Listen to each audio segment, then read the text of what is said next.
everybody. Welcome to the Bright Muse. This is Sonia Azad, and she is our Bright Muse today. Thanks for coming on. Thank you for having me.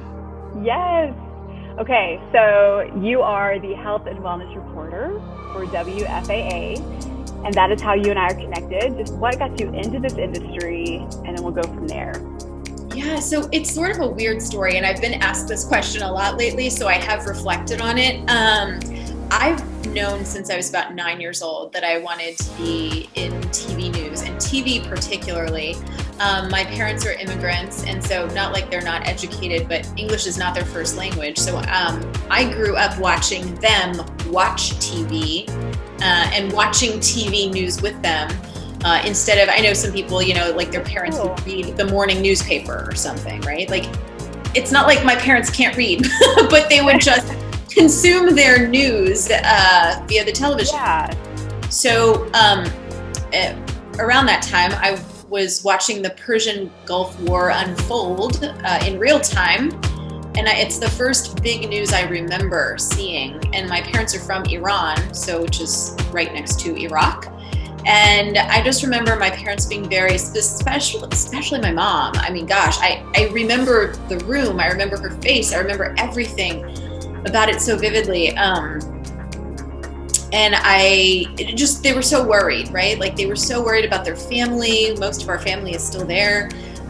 They were worried about just what was happening in the world, right? And I remember, Suzanne, like looking at my mom's face and looking at the TV and looking at my mom's face and looking at the TV and like going, if those reporters weren't there to show us what was happening, like how would we know what was happening? I didn't get it, right? Like, that's all I knew. So I was like, I want to be one of those people. I want to show people what's happening. I want to share the truth with people.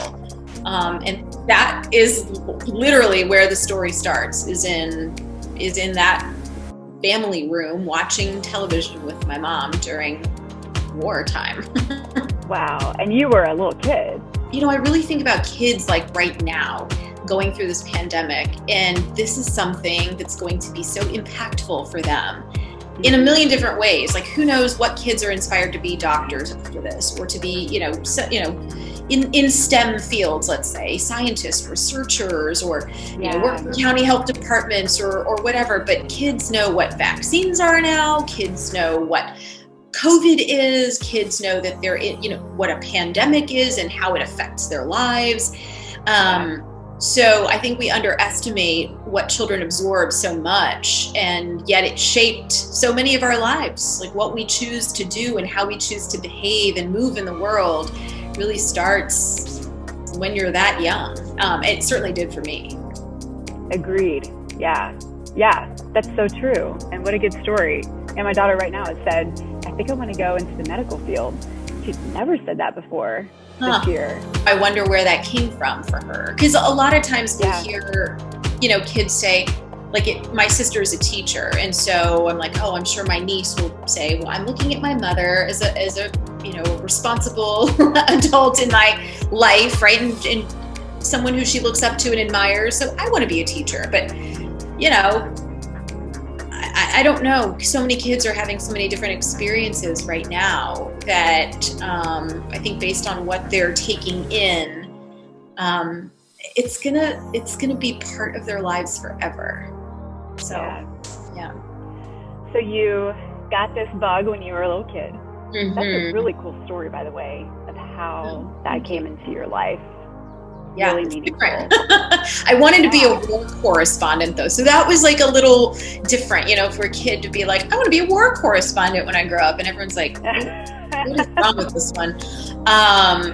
That changed. I mean, I went to journalism school for undergrad at University of Texas in Austin. Look 'em. Okay. And then I worked for a few years in TV news, and then I went to graduate school up in Chicago at Northwestern University. And Medill, where I went, had a dual degree program, law and journalism school. So I sort of merged those two interests because, as a young journalist too, in the business, before I went to grad school, you're seeing all of these, court TV was big, and, all these trials and famous people. I mean, you talk about big celebrities and stars, right? Like the Michael Jackson trial, the Scott Peterson trial. These are things I remember watching, and, I mean, who could forget O.J. Simpson, right? Like, so all of these things leading up, I'm like, whoa, people are gripped by this essentially reality TV. But there's this element of mystery to it and intrigue, and like, oh, I want to be in the courtroom. So I did the law school, journalism school thing. And then after that, I worked in Europe for a little while. I wrote for an NGO called the Institute for War and Peace Reporting, and that was covering the International Criminal Court. And so I did do that for a little while, and eventually came back to the States and became what's called a general assignments reporter. So I moved to San Diego, and then Houston, and then Dallas. My jobs in San Diego and Houston were like, essentially a lot of crime, day of news. So, there's a fire, go. There's a shooting, go. There's a murder, go. That kind of stuff.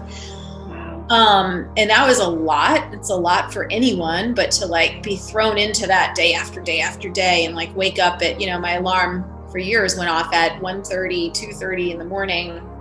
And it's like, what you do is first thing, grab your phone. What am I covering today?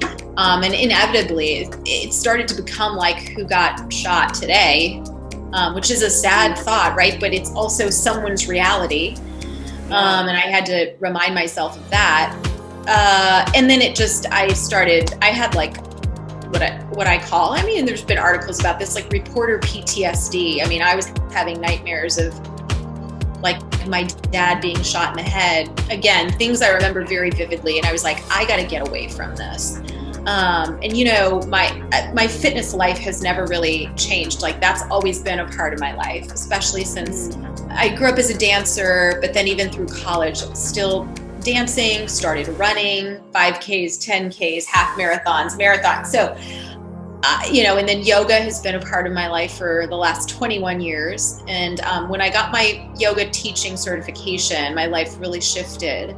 I was still a reporter in Houston, but once that contract ended, I was like, let me just take a little break, a mental break from this. I'm so glad you had that fitness world.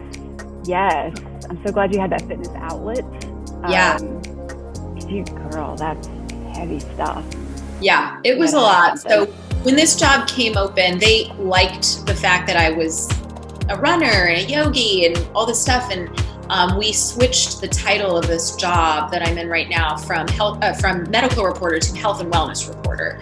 So it's a little more uplifting, a little less like dreary. It's more like, and you've helped people through my segments to live better. Like, hey, here's an idea, take it or leave it, but it may help you, like to lead a better, healthier, fuller life. So, so I'm really enjoying the opportunity to touch lives in a positive and impactful way with help from people like you. Oh, thanks. So I always love it. I think I told you that. It's never too last minute for me. Always. If somebody bails, I'm here.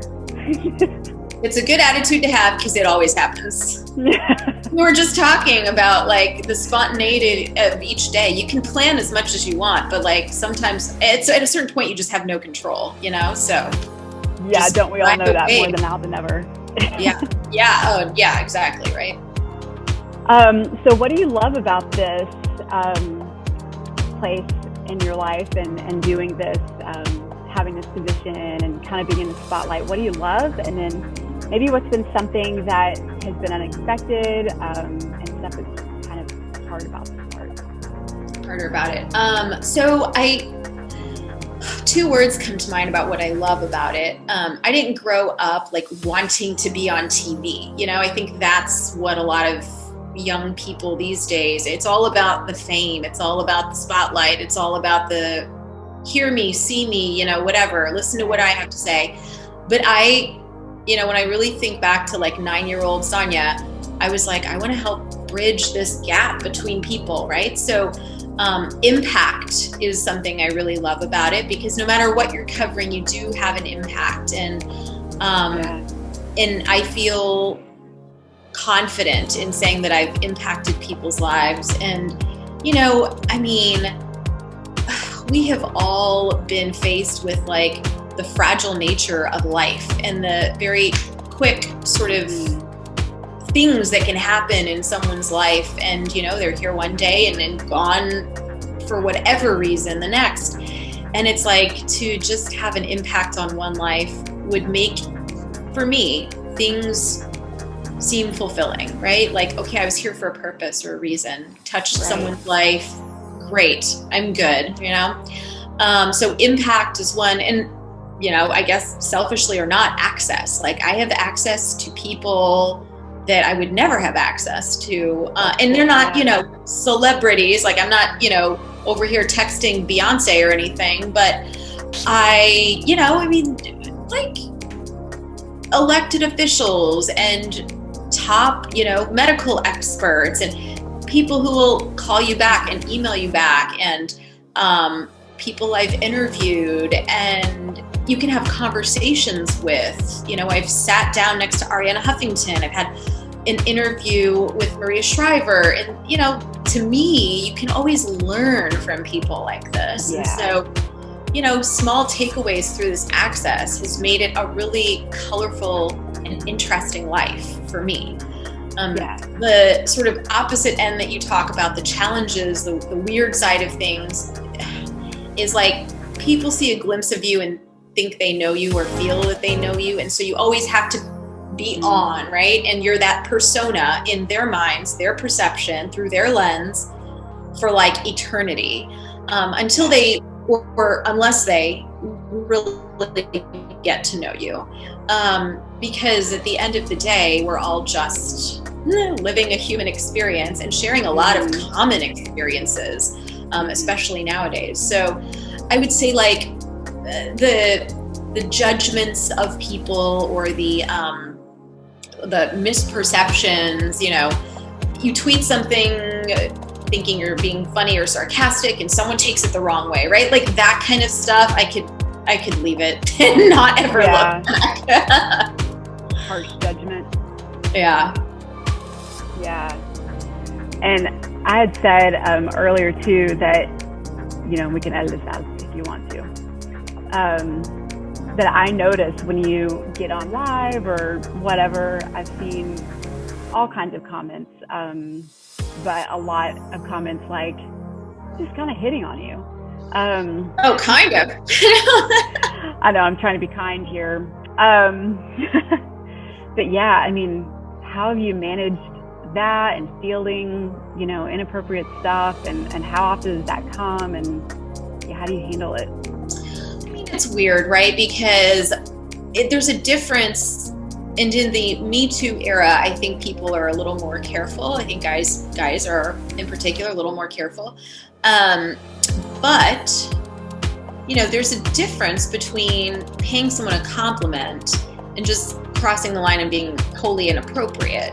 So to say like, oh, you have beautiful eyes, or like, wow, I love your dress today, or something like that. It's like, okay, that's not the focus of this segment or interview, but like, if that's what you see, fine. Okay. Like we have eyes, we see with them. I get it. Women do the same thing, by the way, right? Like we see a hot guy, we're like, hey, sure. But, and I think probably everyone with common sense knows what crossing the line means and knows what being inappropriate means. And like, I also think I'm going to say it this way. I don't give off that vibe or that energy, like on TV, on my social channel, you know what I mean? So, I don't get a whole lot of that category of comments. Mm-hmm. There's guys who are, shooting their shot. That's how they put it, right? Like, ooh, would you like to go out for coffee or whatever? And I mean, I guess that's the right way to do it. They're not doing anything wrong. They're not being inappropriate. I've met some very kind people who've actually turned out to be my friends at this point, that way. Mm-hmm. So that's fine. But like, it's different. When I was growing up, there was no instant way to connect with or contact someone on television in this industry, so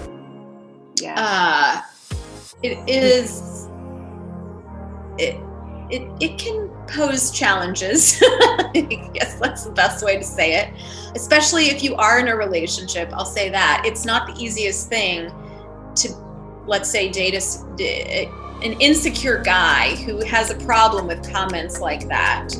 Yeah. And I'm like, and those are coming in and you're like, I don't even know these people. So yeah, first world problems. Yeah, well, different problems that not everybody has. Yeah, you're right.